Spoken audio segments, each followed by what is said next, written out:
हमारे देश की वायुसेना के जहाज के बेड़े को गलवान घाटी भेजना था, अरुणाचल में भेजना था, सुल्तानपुर में नहीं।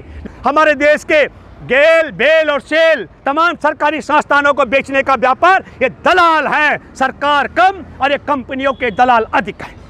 ये षड्यंत्र है। हमारे देश के अरुणाचल में 4-4.5 किलोमीटर अंदर चीन ने 100 घरों का एक गांव बसा दिया। और मैं आपके माध्यम से कहना चाहता हूं, सिक्किम से लेकर अरुणाचल तक चीन 600 गांव बसाने जा रहा है। तो 1200-1300 करोड़ का घोटाले पर पर्दा डालने के लिए नरेंद्र मोदी ने AM-32 जो मालवाहक जहाज है, जगुआर से लेकर मिराज और तमाम जहाजों को 30 जहाज उतारे गए। 5 करोड़ रुपए खर्च है। उत्तर प्रदेश परिवहन निगम की बसें लगाई गई हैं। नरेंद्र मोदी को कोई सुनने नहीं आ रहा है, इसलिए नरेंद्र मोदी को सुनने सुनाने के लिए देखने लोग आए। जहाजों का जखीरा उतारा गया, क्योंकि लोग इस समय बेरोजगारी से त्रस्त हैं। महामारी में कुचील कौवे कुत्ते लोगों के सौ खा रहे, उससे त्रस्त है। चीन की सीमा ने चीन ने कब्जा कर लिया अरुणाचल, उससे त्रस्त है। देश स्मगलिंग का अड्डा बन गया, उससे त्रस्त है। देश में डीजल, पेट्रोल, गैस 3 गुना महंगी दाम पर बेचकर देशवासियों को लूटा जा रहा है, इससे त्रस्त है। देश बेरोजगारी से त्रस्त है। देश की बेटियां सुरक्षित नहीं है, इससे त्रस्त है। देश का भाईचारा खतरे में, इससे त्रस्त। लखनऊ से गाजीपुर का जो एक्सप्रेस वे का उद्घाटन किया गया, उस उद्घाटन को हमको समझना चाहिए। ये सड़क बनी है 341 किलोमीटर लंबी और 6 लेन की सड़क है। इसका खर्च आया 22,500 करोड़ रुपए। और इससे पहले आगरा से लखनऊ तक बनी सड़क 302 किलोमीटर लंबी और वो 8 लेन की सड़क थी। ये 6 लेन की सड़क है। मैंने 6 लेन की सड़क को 341 किलोमीटर को लंबा कर दूं तो 2046 किलोमीटर लंबी सड़क बनी है टोटल। और आगरा से लखनऊ तक की जो सड़क 8 लेन की बनी एक्सप्रेस वे, वो बनी है 302 किलोमीटर, जिसको मैं गुणा कर दूं 8 से 302 को तो 2416 किलोमीटर लंबी सड़क बनी। अभी 2046 किलोमीटर लंबी सड़क का खर्चा आया 22,500 करोड़ रुपए।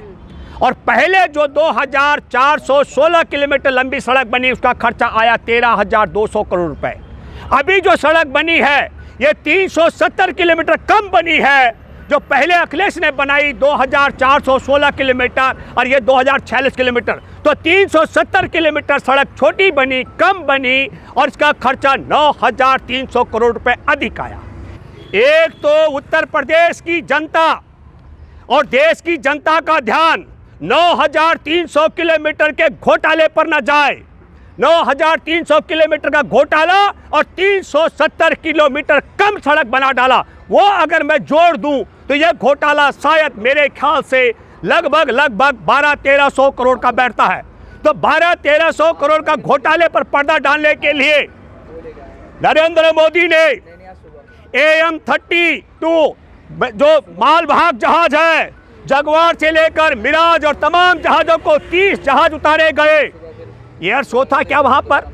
तो एक तो बड़ी बात मैं कहना चाहता हूं कि ये करीब 1200 करोड़ रुपए से ऊपर का घोटाला है, क्योंकि 9,300 करोड़ रुपए एक और 370 किलोमीटर सड़क कम बनी, दोनों को अगर हम जोड़ते हैं। यह षड्यंत्र इस बात का है कि हमारे देश में PM केयर का गठन किया गया और PM केयर में जो जमा खरबों रुपए है, 1 रुपए का हिसाब नहीं दिया जा रहा है। उसके घोटाले से ध्यान भटकाने का षड्यंत्र है। यह षड्यंत्र है। हमारे देश के अरुणाचल में 4-4.5 किलोमीटर अंदर चीन ने 100 घरों का एक गांव बसा दिया। और मैं आपके माध्यम से कहना चाहता हूं, सिक्किम से लेकर अरुणाचल तक चीन 600 गांव बसाने जा रहा है। और यही नहीं, पूरे गलवान घाटी में जहां 15-16 जून को हमारे 20 निहत्थे जवानों की पीट कर हत्या कर दी गई थी, उनके शव जहां से आए थे, वहां चीन का आज भी कब्जा है। उससे ध्यान भटकाने का षड्यंत्र है। हमारे देश की सीमा पर कब्जा कर लिया चीन ने, गांव बसा दिया। नरेंद्र मोदी मुंह नहीं खोल रहा है।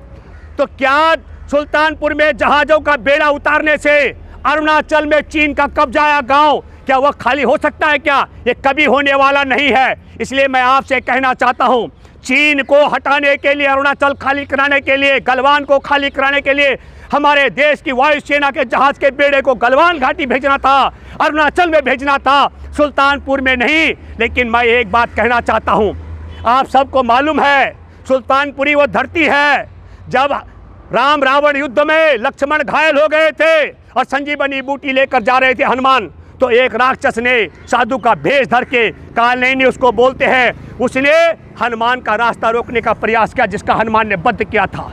तो मैं आपसे कहना चाहता हूं, जिसने पीएम केयर में घोटाला करा दिया, अरुणाचल की जमीन पर कब्जा करवा दिया, हमारे देश के हिंदुओं के शवों को चील कवर कुत्तों को खिला दिया, बेरोजगारी का आलम बढ़ा दिया, देश को रसातल में बढ़ा दिया, देश की सारी सरकारी संपत्तियों को बेच दिया और देश के गुजरात को स्मगलिंग का अड्डा बना दिया, ऐसे राक्षस का वध आपको करना पड़ेगा। आने वाले चुनाव में 5 राज्यों में वोट डाल करके अगर आपने इन राक्षस रूपी ताकत को नहीं हटाया, जिससे आपको भटकाने के लिए ये जहाज लेकर आए, ये जब जहाज दिखाए, चाहे आपको टीवी पर दिखाए, आपने जो नदियों में चील कौवे कुत्ते खा रहे थे उन लाशों को याद रखना है। पीएम केयर्स का घोटाला याद रखना है। अरुणाचल में चीन ने कब्जा कर लिया, गलवान घाटी में जवानों की हत्या करवाई और गुजरात स्मगलिंग का अड्डा बन गया और बेरोजगारों को रोजगार नहीं दिया जा रहा है। एसएससी जीडी के 54,000 छात्र, उनकी उम्र ओवर एज हो चुकी है। तो आपने ये बातें ध्यान रखनी है। किसानों को सड़कों पर 700 से ज़्यादा किसानों की शहादत हो चुकी है 3 काले कानून के खिलाफ, और न्यूनतम समर्थन मूल्य की गारंटी का कानून नहीं बनाया जा रहा है। आपने इन मुद्दों को ध्यान रखना है।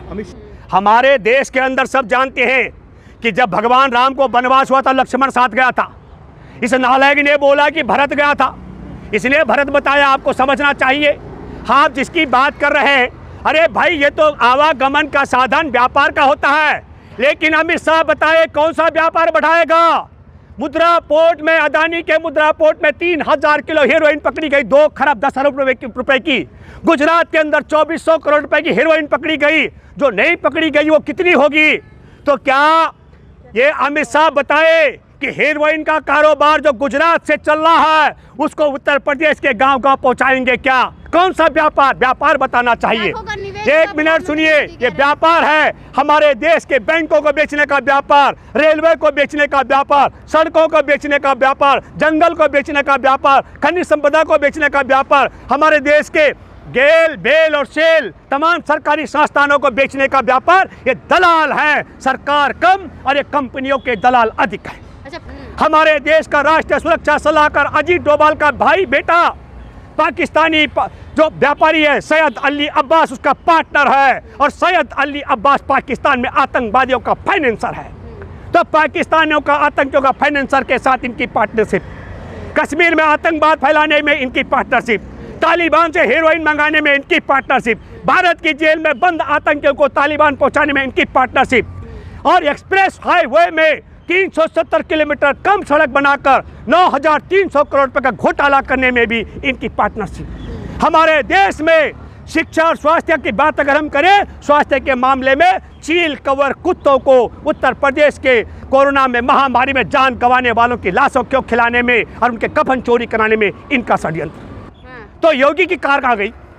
जब वो उत्तर प्रदेश का मुख्यमंत्री है, उसने बुलाया मोदी को, मोदी ने उसको नहीं बुलाया है। उत्तर प्रदेश का राज इस समय योगी आदित्यनाथ के पास है और उसके राजपाट में मोदी को कार चलाने की छूट है, कार पर चलने की छूट है, और योगी को ना कार ले जाने की छूट है। उसके साथ वो चौकीदार भी नहीं था, अकेला सुनो, अकेला एक बात है, उसके हाथ में कटोरा नहीं था, बाकी सब जम रहा था, बाकी एकदम फिट लग रहा था, बस कटोरे की कमी दिख रही थी।